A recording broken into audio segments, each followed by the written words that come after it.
సభాధ్యక్షులు అనిరుద్ రెడ్డి గారు, ముఖ్యమంత్రి గారు, ఉప ముఖ్యమంత్రి గారు, మంత్రులు, ఎమ్మెల్యేలు, ఎంపీలు, ఇతర ప్రజాప్రతినిధులు, చైర్మన్లు, ఈ సభకు వచ్చినటువంటి అశేష ప్రజానీకానికి నా హృదయపూర్వక నమస్కారాలు తెలియజేస్తూ, ఇప్పుడే అనిరుద్ రెడ్డి గారు జడ్చెల్లకి మిడ్జిల్కి వచ్చినటువంటి ప్రభుత్వం ద్వారా వచ్చినటువంటి పనుల గురించి నివేదిక ఇవ్వటం జరిగింది. నేను ఒక్క విషయం మాత్రం చెప్పి ముగిస్తాను. వర్షం వచ్చేటట్టుంది. రేవంత్ రెడ్డి గారు కృతజ్ఞత ఏ రకంగా ఉంటుందో ఇవాళ వారిని చూసి నేర్చుకోవాలి.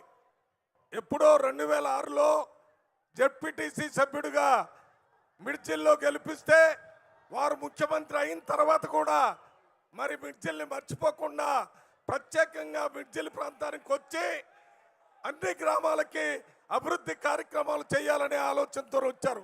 ఒక్క మాట చెప్తున్నాను, రేవంత్ రెడ్డి గారంటే మాట మీద నిలబడేటటువంటి నాయకుడు, కృతజ్ఞతకి మారుపేరు.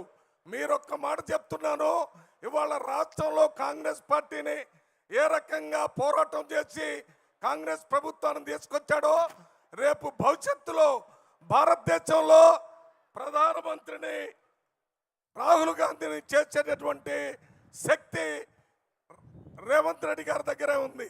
ఇవాళ రేవంత్ రెడ్డి గారు మన రామరాజ్యంలో రాముడే రకంగా పనిచేస్తున్నాడో ఆ దారిలో నడుస్తున్నారు. పైన మన మోడీ గారు కానీ బీజేపీ కానీ రావణుడు రాజ్యంలో నడుస్తున్నాడు. పోరాటం రేపు రాముడికే జరుగుతుంది. ఏ పరిస్థితుల్లో రాముడే విజయం సాధిస్తాడు, రాహుల్ గాంధీ ప్రధానమంత్రి అవుతాడు. ప్రధానమంత్రి అయిన తర్వాత తెలంగాణలో ప్రజలు ఏ రకంగా సుఖశాంతులతో ఉన్నారో భారతదేశం ప్రజలు కూడా అదే రకంగా ఉండే అవకాశం ఉంది. అందువల్ల మన రేవంత్ రెడ్డి గారు ఇప్పుడు ఇక్కడ రేపు జరగబోయేటటువంటి జనరల్ ఎలక్షన్లో కూడా ఈసారి అప్పుడు వచ్చిన 65 సీట్లు కాకుండా వచ్చే ఎన్నికల్లో 100 సీట్లకు తగ్గకుండా రేవంత్ రెడ్డి నాయకత్వంలో మళ్ళీ ముఖ్యమంత్రిగా అవుతారు.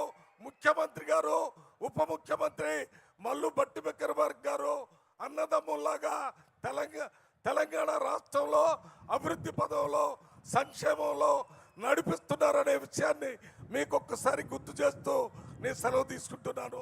జై హింద్, జై Congress. Thank you sir. Honourable minister Vakiti Srihari గారి సందేశం.